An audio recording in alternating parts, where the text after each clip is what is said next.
नमस्कार, आप देख रहे हैं संभाग पोस्ट न्यूज। आइए करते हैं खबरों की शुरुआत।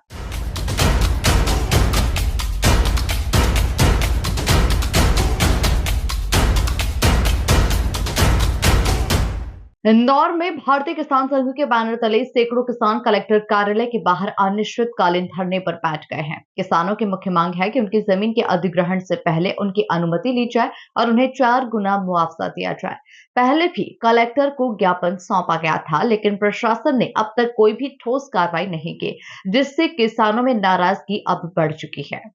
भारतीय किसान संघ मालवा प्रांत के सैकड़ों किसान इंदौर में कलेक्टर कार्यालय के बाहर धरने पर बैठ गए। किसानों का कहना है कि इंदौर में बन रहे पश्चिमी और पूर्वी रिंग रोड के लिए उनकी जमीन अधिग्रहित की जा रही है, लेकिन उन्हें सिर्फ 2 गुना मुआवजा दिया जा रहा है, जबकि अन्य राज्यों में 4 गुना मुआवजा दिया जा रहा है। धरने पर बैठे किसानों का आरोप है कि प्रशासन किसानों की अनुमति के बिना जमीन का सर्वे कर रहा है। 12 साल पुरानी गाइडलाइन के आधार पर मुआवजा तय किया जा रहा है। 2200 किसान इससे प्रभावित हो रहे हैं, लेकिन सरकार उनकी आवाज सुन नहीं रही। किसानों ने चेतावनी दी है कि जब तक उनकी मांगें पूरी नहीं होती, वे धरना समाप्त नहीं करेंगे। प्रशासन ने आश्वासन दिया है कि किसानों की मांगों पर विचार किया जाएगा, लेकिन फिलहाल किसानों का विरोध जारी है। किसानों के साथ में बहुत अन्याय हो रहा है। पश्चिम रिंग रोड और पूर्वी रिंग रोड के नाम पर हजारों हेक्टेयर जमीन उपजाऊ जो 3-3 फसलें देने वाली है, उसको सरकार अधिग्रहण तो कर रही है, बाकी पर्याप्त मुआवजा नहीं दे रही है। और यदि किसानों को उनका अधिकार नहीं मिलता तो भारतीय किसान संघ उन किसानों के साथ खड़ा है और किसी भी कीमत पर इनका काम को आगे बढ़ने नहीं दिया जाएगा।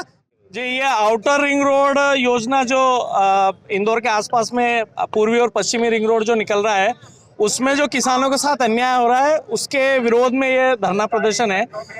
यहाँ पे जो 12 साल से गाइडलाइन नहीं बढ़ाई गई है और केवल 2 गुना गाइडलाइन का 2 गुना मुआवजा सरकार दे रही है, जबकि अन्य स्टेट में 4 गुना दे रही है। तो जहाँ इसी पार्टी की सरकार है वहाँ 4 गुना मिल रहा है और यहाँ के किसानों को 2 गुना मिल रहा है, तो ये अन्याय हमारे साथ क्यों? दूसरा, 12 साल से गाइडलाइन नहीं बढ़ी है, तो जो नोटिफिकेशन जारी हुआ है भारत सरकार की तरफ से अधिग्रहण के लिए, वो नोटिफिकेशन कैंसिल हो और गाइडलाइन बढ़ाने के बाद में फिर से नोटिफिकेशन जारी हो और किसानों को पर्याप्त मुआवजा मिले। हम विकास के विरोधी नहीं है, लेकिन किसानों का विनाश और खेती का विनाश होते हुए हम देखेंगे नहीं। और कहीं ना कहीं सरकार को इस मुद्दे पे सोचना चाहिए और ये न्यायोचित मांग है किसानों की, इसको मानना चाहिए। इसमें बताना चाहूँगा, भारतीय किसान संघ के तत्वाधान में ये कार्यक्रम हो रहा है। किसानों के द्वारा धरना प्रदर्शन किया जा रहा है, जैसा कि आपने बताया। उसी प्रकार से भूमि अधिग्रहण बिल और अधिग्रहण से संबंधित कुछ समस्याएं इनके द्वारा बताई जा रही है, जिसके संबंध में एहतियातन पुलिस व्यवस्था लगाई गई है। सुरक्षा संबंधी सभी समुचित उपाय किए गए हैं। साथ ही लगातार पुलिस और प्रशासन का किसानों के साथ में संवाद भी किया जा रहा है।